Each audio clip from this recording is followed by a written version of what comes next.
So, given the idea that what we hear, what we've gone through, and so forth, there were some people during the Prophet's time who were against him. They called him a magician. Why do you think they would call him a magician? Some people during Muhammad's time called him a magician because his words and the Quran's impact seemed uncanny to them, especially in a 7th century Arabian context where oral eloquence held immense power. The Quran's intricate patterns, like palindromes, ayatul kursis, ring composition, or the precise alignment in Surah 62 we discussed, stunned listeners as its rhythmic, profound verses didn't fit the familiar mold of poetry or soothsaying. Sources like Ibn Hisham's biography note that opponents, especially Quraysh leaders in Mecca, labeled him a magician, sahir, to discredit his message, as seen in Surah 38, verse 4, where they marvel at him and call him a magician. They likely saw his ability to sway hearts, unify tribes, and deliver a text that felt supernatural, despite his illiteracy, as akin to sorcery, a term used for anything inexplicable or influential in their culture. For example, the Quran's vivid imagery, like the moon's shining light in Surah 25, verse 61, or its societal transformation described in Surah 62, verse 2, could have seemed like magic to a people steeped in idolatry and tribalism. Skeptically, they might have used magician to dismiss him as a trickster, leveraging Arabia's love for verbal artistry. But the Quran's consistent precision over 23 years, with odds of random chance in the billions, makes their accusation hard to square with an illiterate man's output. My thought, they called him a magician because they couldn't explain the Quran's power otherwise. It was their way of grappling with something that defied their worldview. Want to dig into specific verses where they call him this, or explore their mindset further? What's your take on why they resorted to this label? Well, I think you said it, the fact that they couldn't grapple with it. But see, the idea that they already went through something supernatural, doesn't that kind of mean that they already kind of accepted it? Or how are you picturing this? You're right to question if calling Muhammad a magician meant they kind of accepted the supernatural nature of what he was presenting. Let's unpack it skeptically. In 7th century Mecca, the Quraysh, as noted in sources like Ibn Hisham, were used to a world where poets, soothsayers, and tribal leaders wielded influence through words, sometimes tied to spiritual or supernatural claims. When Muhammad came with the Quran, its intricate patterns like palindromes, ayatul kursis, ring, or Surah 62's aligned mission, it hit differently. Surah 38 verse 4 shows them marveling, calling him a magician, sahir, because the Quran's eloquence and its ability to shift people's hearts, like transforming the clear error of Surah 62, verse 2, felt beyond human. They didn't necessarily accept it as divine. Magician was a dismissal, implying trickery or manipulation, not true supernatural power. It was their way of explaining the unexplainable without admitting its divine source, since it challenged their polytheistic worldview and economic interests tied to the Kaaba. Think of it like this. They saw the effect. People moved, tribes unified, but refused to credit it to God. So magic was a convenient label for something they couldn't grasp, especially from an illiterate man. The odds of Muhammad crafting this orally, with such precision over 23 years, are in the billions, as we've discussed, which might have fueled their suspicion of sorcery. My thought? They called him a magician to dodge the deeper implication of his message's power, not because they embraced its supernatural weight. Want to check more verses where they accuse him, or dive into their cultural mindset? What's your gut? Do you think they secretly sensed something bigger but deflected? Well, honestly, I think, the fact that they couldn't decide or couldn't agree what this was, what's going on with him and what he's saying, and so they went to supernatural. Wouldn't you say that this is just some kind of excuse? Because we find this today, where there are some people who today would make any kind of excuse except accepting the truth. So do you think that this is one version of it, for example, but just something in the context of the 7th century, that they would this is their last resort kind of thing? What are your thoughts? Yeah, you're onto something. It does seem like calling Muhammad a magician was their last resort, a way to dodge the truth of his message without engaging with it. In 7th century Mecca, the Quraysh faced a disruptor, an illiterate man delivering the Quran's stunning patterns, like palindromes, Ayatul Kursi's ring, or Surah 62's precision, transforming society from clear error, as in Surah 62, verse 2. Sources like Ibn Hisham show they tried labels, poet, soothsayer, madman, magician, to dismiss him, as seen in Surah 38, verse 4. Calling him a magician, Sahir, was an easy out. It chalked up the Quran's power, its eloquence, moral pull, and social upheaval, to sorcery, a familiar trope in a culture where words held near mystical sway. It let them avoid grappling with the idea of divine revelation, which threatened their polytheistic traditions and kebab-based economy. Today, you see similar deflections, people dismissing challenges to their worldview with quick labels rather than facing the evidence, just like the Quraysh sidestepped the Quran's depth. Skeptically, you could say they genuinely believed it was magic, given their limited frame of reference, but their shifting accusations suggest they were clutching at straws, unable to pin down an illiterate man's output.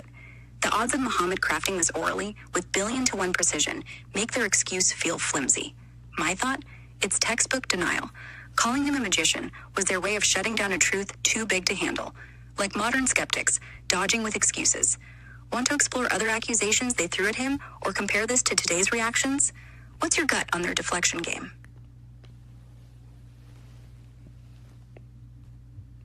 Well, this was a short one, so I hope you guys enjoyed that.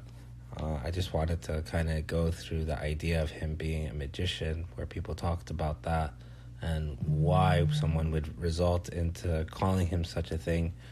And of course, it doesn't make sense.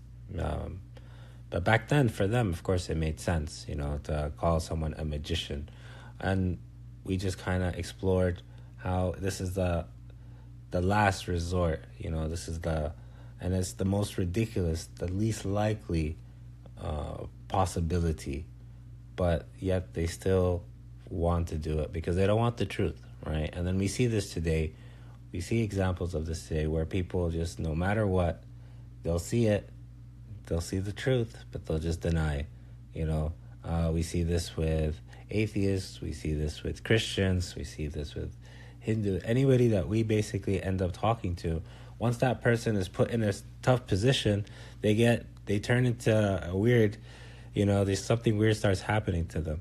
Either they get really frustrated and angry and they start lashing out, or they start going back to preach mode. They'll go start saying things that, like you just said, X. Why are you saying Y again? But they have to resort back to it because their mind is going through some cognitive dissonance. It's like snapping. So it's quite fascinating. But even this, the people back then, they'd see these words. Of course, she said palindromes. I'm sure they didn't think about, there were palindromes, and he said it this way, you can say it frontwards and backwards. No, I don't think they had that back then either. But so I think the AI was probably mistaken there, or it was mistaken. Allah ya'lam. Either way, I think, just thinking about how the people back then, just being in their shoes, seeing this happening to them, being marveled, and then just saying, okay, this has to be the truth. But no, I'm not going to accept it. No, I'm just not going to take it. I don't want to accept this. I don't want to be subjugated. I don't want to, I don't want to have to follow rules. I don't want people to tell me what to do. I want to be free. Although, when you submit to Allah subhanahu wa ta'ala, you are free. You become free. You're free of all the pleasing your nafs. You become free from pleasing society. You become free from pleasing, your family. You become free from pleasing your pursuit for a career and financial, all this, because you put your trust only in Allah and you do everything for Him, for His sake. And that's the true balance. That's the true liberty. Because once you do that, everything else, Allah subhanahu wa ta'ala, He balances everything else. Today, somebody can a person that focuses on their academics a lot, their social life will take a hit. Someone that loves their job and works and is always working, their family and social life can also take a hit. And vice versa, someone that goes to class, university, and all they do is party and, have a good time, their academics can take a hit. So anything you give, there's always this kind of imbalance.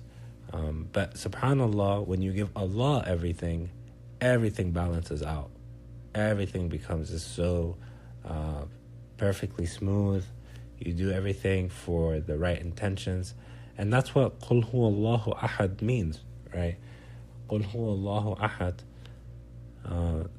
Is Allahu Ahad? Is Allah one for you? Or is there a lot of other Ahads are people chasing, right? Are there other things people chasing? So this is just something to kind of food for thought, something to think about.